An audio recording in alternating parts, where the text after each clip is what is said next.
கைவேல் களிற்றோடு போக்கி வருபவன் மெய்வேல் பரியா நகும் என்கின்ற வள்ளுவனுடைய வாக்கு இருக்கு.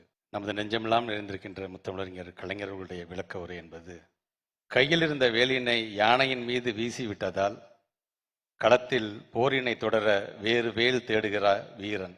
தன் மார்பின் மீதே ஒரு வேல் பாய்ந்திருப்பது கண்டு மகிழ்ந்து அதனை பறித்து பகையை எரித்து எடுக்கின்றான் என்கின்ற அந்த விளக்க உரையோடு மேடையிலே அமர்ந்திருக்கின்ற நான் வாழ்வதற்கு என்னுடைய தந்தைக்கு நான் கடன்பட்டிருக்கிறேன் என்று சொன்னால், நான் நன்றாக வாழ்வதற்கு என்னுடைய ஆசிரியருக்கு நான் கடன்பட்டிருக்கின்றேன்.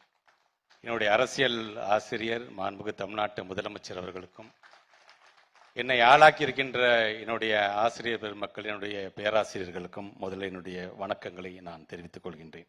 இந்த நல்ல நிகழ்வில் இந்த மேடையில் அமர்ந்திருக்கின்ற ஒவ்வொருவருக்கும் ஒரு காரணம். ஏன் இவர்களை வைத்து இந்த நிகழ்ச்சியை நான் நடத்துகின்றேன் என்பதற்கு ஒரு காரணம். குறிப்பாக இந்த புத்தகத்தை இந்த நாளில் நாம் வெளியிடுகிறோம் என்று சொல்லும்போது, இந்த நாள் என்பது இது எனக்கான பெருமையான ஒரு நாளாக மட்டுமல்ல, நான் சார்ந்திருக்கின்ற இயக்கத்தினுடைய மிகவும் ஒரு முக்கியமான நாளாக இந்த நாளை நான் பார்க்கின்றேன். அதற்கு காரணம், 1956 திராவிட முன்னேற்ற கழகம் தேர்தல் களத்தில் போட்டியிடலாமா வேண்டாமா என்பதற்காக பேரறிஞர் அண்ணா அவர்களால் திராவிட நாடு இதழிலே அன்பில் அழைக்கிறார் என்கின்ற ஒரு மிகப்பெரிய கட்டுரை, அந்த கட்டுரையின் மூலமாக உடன்பிறப்புகளாம் அழைக்கப்பட்டார்கள் என்று சொல்லும் பொழுது, இதே மே 17 தான் அந்த மாநாடும் நடைபெற்றது என்கின்ற ஒரு வரலாற்று சிறப்புமிக்க நாளாகவும் இந்த நாள் அமைந்திருக்கின்றதை எண்ணி நான் உள்ளபடியே நான் மகிழ்கின்றேன். அதே போன்று இந்த புத்தகத்தினுடைய தலைப்பு தேசிய கல்விக் கொள்கை 2020 என்னும் மத யானை. பேர் வச்சது நாங்கள்ல, பேர் வச்சது முத்தமிழறிஞர் கலைஞர் அவர்கள். 2016 அவர் சமூக வலைதளத்தில் அது சார்ந்து பதிவிடும் பொழுது, புதிய கல்விக் கொள்கை என்கின்ற இந்த மத யானை தமிழ்நாட்டிலே புகுந்து விடாமல் பார்த்து கொள்ள வேண்டியது நம்முடைய பணி என்று சொன்னார். அன்னைக்கு அவர் சொன்னார். இன்றைக்கு என்னுடைய அரசியல் ஆசான் அதை செய்து கொண்டிருக்கின்றார். தமிழ்நாட்டு முதலமைச்சருடைய இந்த குரல் என்பது வெறும் தமிழ்நாட்டிற்கான குரல் மட்டுமல்ல. இந்த குரல் என்பது கேரளாவிற்கான ஒரு குரல். இந்த குரல் என்பது வெஸ்ட் பெங்காலுக்கான ஒரு குரல், ஏன் மகாராஷ்டிராவுக்கான ஒரு குரல், தெலுங்கானாவுக்கான ஒரு குரல். அதனால்தான் இன்றைக்கு அவர் எழுப்பிய குரலுக்கு பிறகு மகாராஷ்டிராவில் இந்தி திணிப்பு என்று சொன்னாங்க பார்த்தீங்கன்னா, இன்னைக்கு அதை பின்வாங்கி இருக்கிறார்கள் அவர்கள். தெலுங்கானாவை பொறுத்த வரைக்கும் இந்த NEP 2020 is unfit for Telangana என்று அங்கே இருக்கின்ற கல்வி குடும்பத்தை சார்ந்தவர்கள் இன்றைக்கு பேச தொடங்கி இருக்கிறார்கள். இந்தியை திணிப்பதனால் கர்நாடகாவை சார்ந்திருக்கின்ற படிக்கக்கூடிய பிள்ளைகள் கிட்டத்தட்ட 90,000 பேர் இன்னைக்கு ஃபெயில் ஆகிருக்கிறாங்க. இதையெல்லாம் சிந்தித்து பார்த்து முன்கூட்டியே 2019 டிராஃப்ட் வெர்ஷனாக இருக்கும் பொழுதே குரல் கொடுத்தவர் யார் என்று சொன்னால், மாண்புமிகு தமிழ்நாட்டுடைய முதலமைச்சர். அன்பிற்கு நீங்க மறந்திருக்க கூடாது. அதனால்தான் இந்த இடத்துல நம்முடைய தமிழ்நாட்டு முதலமைச்சரை நாம் அழைக்க வேண்டும், அவர் கையால் இதை நாம் வெளியிட வேண்டும் என்று நாங்கள் ஆசைப்பட்டோம்.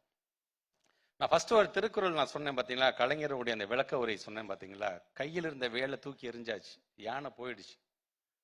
ஆனால் நம்முடைய எதிரிகளை நாம் எப்படி நாம் எதிர்கொள்ள வேண்டும் என்று சொல்லும்போது, ஒன்றிய அரசாங்கத்தால் நம்ம மீது கஷ்டப்பட்டு பாய்ச்சப்பட்ட ஒரு வேல் இருக்கு, இங்க அதிகாரமே இல்லாத ஒரு வேல் இருக்கு. அந்த வேலுக்கு கூறும் இல்லை கூறும் இல்லை. ஆனா அந்த வேலை தமிழ்நாட்டு கொஞ்சம் பார்த்து சந்தோஷப்படுற, எனக்குன்னே நீ மாட்டிட்ட, எனக்குன்னே நீ சிக்கிட்ட, அந்த வேலை எடுத்து சுப்ரீம் கோர்ட்டுங்களோட பலத்தால இன்றைக்கு ஒன்றிய அரசு ஓட ஓட விரட்டக்கூடியவராக இருக்கிறார் என்று சொல்லும் பொழுது, அந்த திருக்குறள் எப்படி பொருந்தி இருக்கிறது என்பதை நீங்கள் பார்க்க வேண்டும். When a clown moves into a palace, he doesn't become the king.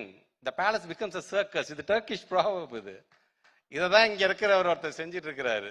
அதற்கு இன்னைக்கு பாடம் சொல்கின்ற அளவுக்கு தமிழ்நாட்டு முதலமைச்சருடைய அந்த ஒவ்வொரு முயற்சியையும் இன்னைக்கு நம்மால் பார்க்க முடியும். அதனால்தான் தமிழ்நாட்டு முதலமைச்சர் இந்த புத்தகத்தை வெளியிட வேண்டும் என்று நாங்கள் ஆசைப்பட்டோம். தமிழ்நாட்டினுடைய துணை முதலமைச்சர் ஒரு நாட்டினுடைய துணை முதலமைச்சராக அல்லது என்னுடைய நண்பராக இருக்கிறார் என்பதற்காக மட்டும் அவர் மேடையில் நாங்கள் அமர்த்தி அவருக்கு நாங்கள் வரவேற்பு சொல்ல விரும்பவில்லை. ஐடியாலஜிக்கலாக எந்த காம்ப்ரமைஸும் இல்லாத ஒரு இளைஞன் ஒருத்தர் இருக்காரு பாத்தீங்களா, அந்த இளைஞனை நாங்கள் பார்க்கின்றோம். அந்த இளைஞன் வந்து வரவேற்புரை ஆற்றினால் அது சரியாக இருக்கும் என்று நாங்கள் ஆசைப்பட்டோம். அவர் ஒரே ஒரு சொல்ல எடுத்து பேசினார், சனாதனத்தை பற்றி எடுத்து பேசணும்னு. ஒட்டுமொத்தமாக இந்தியாவில் அங்கேருந்து இங்கேருந்து ஆளாளுக்கு பார்த்தீங்கன்னா ஒரு வழக்கு அவர் மேல போட்டுக்கிட்டே இருந்தாங்க. எப்படியாச்சும் மன்னிப்பு கேட்டிருக்கேன்னு சொன்னாங்க. நான் கலைஞருடைய பேரை நான் மன்னிப்புலாம் நான் கேட்க முடியாதுன்னு கடைசி வரைக்கும் நின்னாரு. அவர் நின்ற பிறகு ஒட்டுமொத்தமாக நீதிமன்றமே இந்த வழக்கை முடிச்சு வச்சிருச்சு. ஆனா அந்த வழக்கை முடிச்சு வச்சதை பத்தி யாருமே பேசல. பேச வேண்டும் என்று நாங்கள் விரும்பவில்லை, எங்களை கொண்டாட வேண்டும் என்று நாங்கள் விரும்பவில்லை. நாங்க கொள்கையில ஸ்ட்ராங்கா இருக்கோம் தெரிஞ்சா போதும் என்ற அளவுக்கு இருக்கிறார் என்று சொன்னாலும் சொல்லாட்டும் எங்களுடைய தமிழ்நாட்டு முதலமைச்சர் என்கிற பாகன் கையில் இருக்கின்ற அங்குசம் எங்களுடைய மாண்புக்கு துணை முதலமைச்சர் அவர் இருக்க வேண்டும் என்று ஆசைப்பட்டோம். இன்றைக்கு அவரும் இந்த மேடையிலே அமர்ந்திருக்கின்றார். அதே போன்று இங்கே வருகை தந்து உரையாற்றிருக்கின்ற நம்முடைய மயில்சாமி அண்ணாதுரை ஐயா அவர்கள் நம்முடைய தமிழ்நாட்டிற்கான ஒரு மிகப்பெரிய பெருமையாக இருமொழி கொள்கையில படித்து இன்றைக்கு மயில்சாமி அண்ணாதுரை அவர்கள் முன்னாடி ஐஎஸ்ஆருடைய ஒரு ஃபார்மர் டைரக்டராக இருந்திருக்கிறார். அவர் இங்கே வந்திருக்கார் என்று சொல்லும் பொழுது அவர் பேரே மயில்சாமி. சாமி மயில் மேல உட்காந்து உலகத்தை சுத்துச்சு நம்ம சொல்றோம்.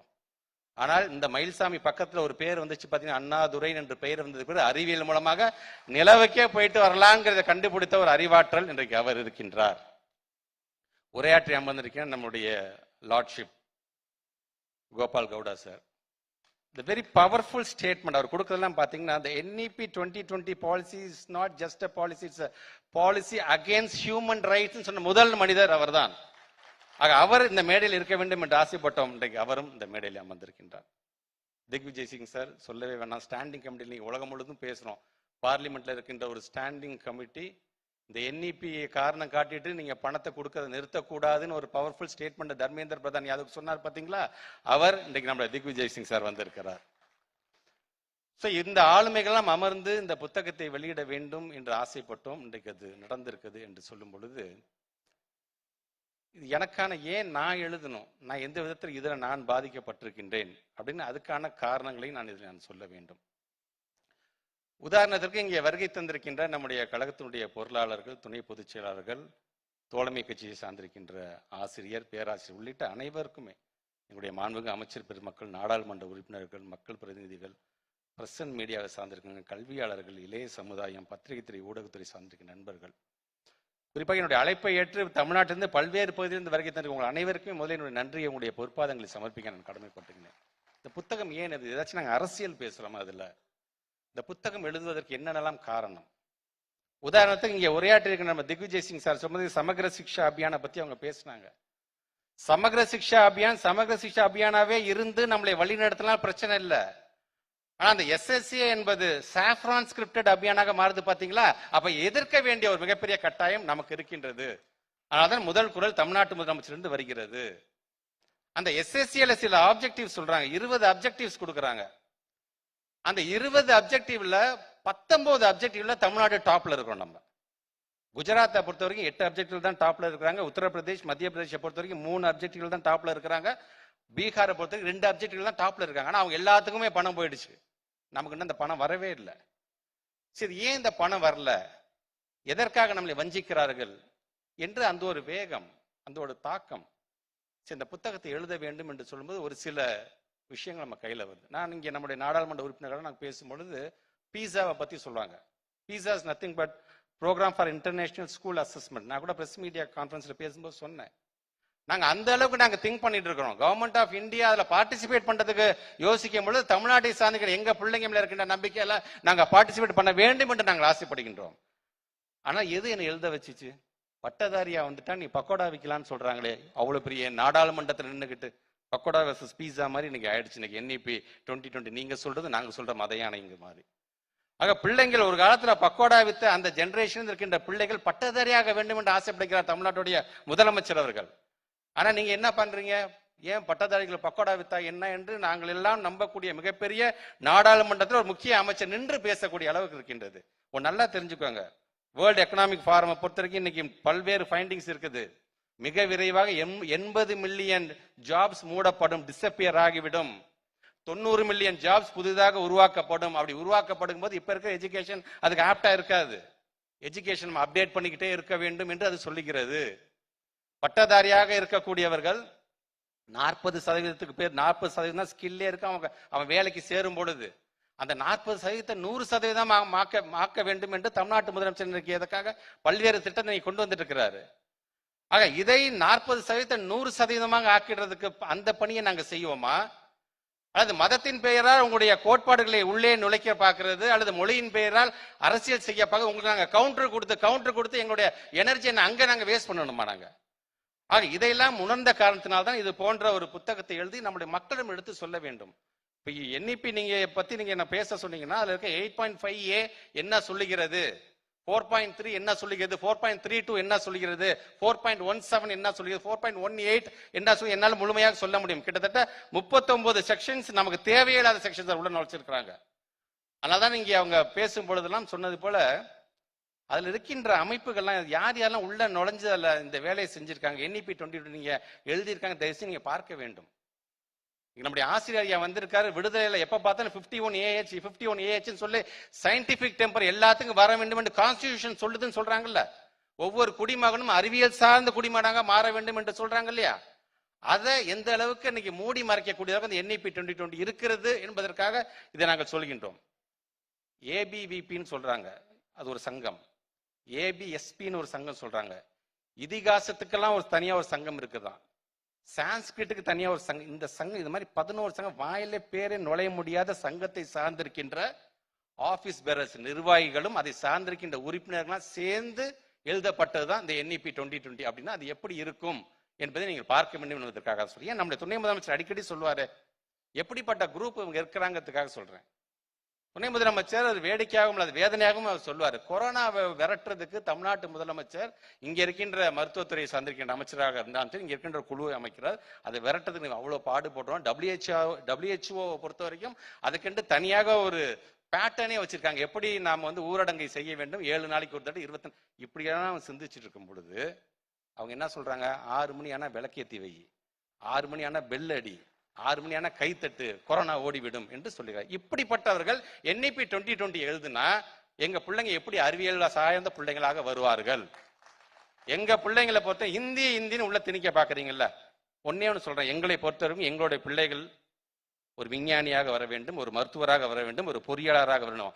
நாங்க ஒன்றும் மொழிபெயர்ப்பாளருக்கு நாங்கள் ஆள் எடுத்துட்டு இருக்கலாம், நாங்கள் தயார் செஞ்சுட்டு இருக்கலாம். நாங்க ஆக இதை உணர வேண்டும் என்பதற்காகத்தான் இன்றைக்கு இது போன்ற இந்த புத்தகத்தை நாங்கள் எழுதியிருக்கின்றோம்.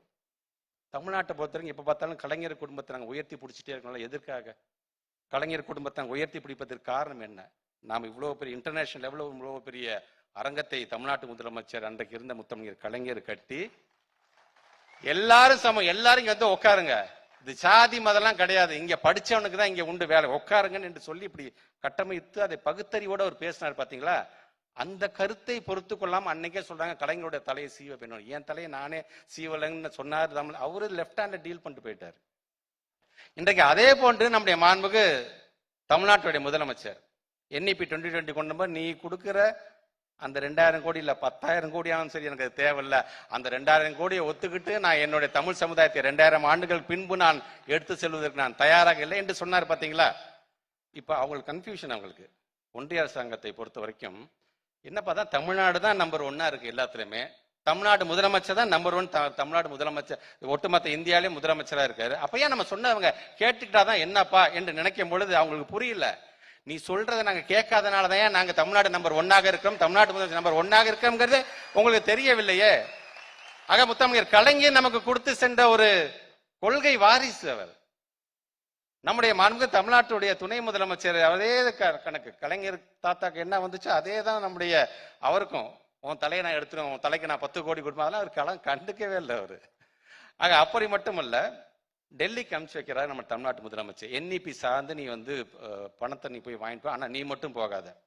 போகும்போது அங்கே நாடாளுமன்ற குழுவை சார்ந்திருக்கின்ற நம்முடைய தலைவர் கனிமொழி MP அவர்கள் அழைச்சிட்டு போய் அங்கே இருந்த ஒவ்வொரு கட்சி, நம்ம தோழமை கட்சியை சார்ந்திருக்கின்ற ஒவ்வொரு MPஸையும் நீ அழைச்சிட்டு போன்னு சொல்ல நம்ம தோழமை கட்சி சார்ந்த ஒவ்வொருத்தையும் ரெப்ரசன்ட் பண்ணி நான் கூட்டிட்டு போறேன். நான் அங்க எனக்கான பெருமை நம்முடைய நாடாளுமன்ற உறுப்பினர் கனிமொழி அம்மையார் அவர்கள் அங்க இருக்கின்ற நம்முடைய ஹானரபிள் LOP நம்ம ராகுல் காந்தி சார் எப்படி நம்ம இன்ட்ரோடியூஸ் பண்ணி வைக்கிறாரு. Is like the second son of our Tamil Nadu chief minister என்று சொல்லிக்கிறார். இதை விட என்னங்க பெருமை வேண்டும் எனக்கு? நம்முடைய honourable union minister Dharmendra Pradhan எப்படி நம்ம இன்ட்ரோடியூஸ் பண்ணி, இவர் என்னோட அண்ணன் புள்ள வந்திருக்கு. All the way he has come from Tamil Nadu. You should not go with the empty hand, you have to consider அப்படிங்கிறாங்க. உடனே அவங்க சொல்றாரு அவர் தர்மேந்திர பிரதான், நமக்கு நாங்கெல்லாம் உட்கார்ந்து இருக்கிறோம். நம்முடைய கனிமொழி மேடம் அவர் சொல்றாரு, நாங்க உங்களுக்கு நல்லா தெரிஞ்சுக்கோங்க, உங்களுடைய இந்த ஸ்டேட் எஜுகேஷன் அப்படிங்கிற இந்த பாலிசிங்கிறது வந்து மாநில பட்டியலிருந்து அது கன்கரண்ட் லிஸ்ட்டுக்கு போனதே காங்கிரஸ் கவர்மெண்ட் தான் காரணம், அது தெரியுமா உங்களுக்கு என்று அந்த யூனியன் சொல்றாரு. அவங்க சொன்னாங்க ஆமாங்க ஒத்துக்கிறோம், இப்போது அதை நாங்கள் ஸ்டேட் லிஸ்ட்டுக்கு கொண்டு வரும் தான் நாங்கள் ஃபைட் பண்ணிட்டு இருக்கிறோம். ஆனால் at least Congress government knows the meaning of what is concurrent. ஆனால் உங்களுடைய பிஹேவியர் எப்படி இருக்குன்னா இது முழுக்க முழுக்க யூனியன் லிஸ்ட்ல இருக்கிற மாதிரியே நீங்க பேசுறீங்களே என்று அவங்களுக்கு அங்கே சொல்றாங்க.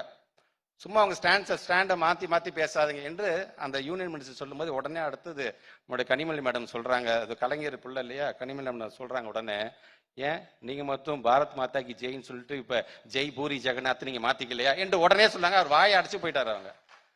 ஸோ இப்படி இந்த கலைஞர் குடும்பத்தை சார்ந்தவர்கள் எல்லாருமே ஒரு பக்கம் பாராட்டுறாங்க, ஒரு பக்கம் கண்ணாப்புனான்னு விமர்சனம்லாம் பண்றீங்களா. ஆனா கொள்கைகளை விட்டு கொடுக்காம கலைஞர் சொன்னதுதான் அரசியல் பளபளப்பை காட்டிலும் சுயமரியாதை சிங்கங்களாக கொள்கை சிங்கங்களாக உலா வருவதுதான் எங்களுக்கு தனி மகிழ்ச்சி என்று சொன்னார். பார்த்தீங்களா, அதை நிலைநாட்டக்கூடிய குடும்பம். அதனால்தான் உயர்த்தி பிடிக்கணும். நமக்கான அரண் அவங்க.